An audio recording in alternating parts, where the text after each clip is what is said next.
वरती चढला तितक्याच शांतपणे खाली उतरायचं आहे. कोणालाही कोणत्याही प्रकारची दुखापत आणि इजा झाली नाही पाहिजे याची सर्वांनी काळजी घ्यायची आहे.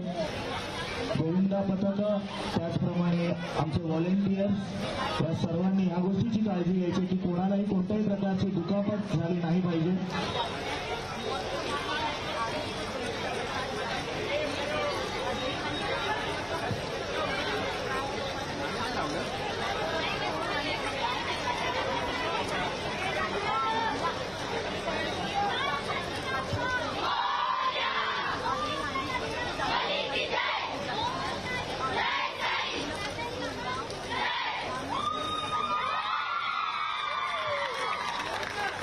खूप छान तेजस्विनी महिला गोविंदा पथक तुम्ही तुमचं सन्मान चिन्ह स्वीकारायला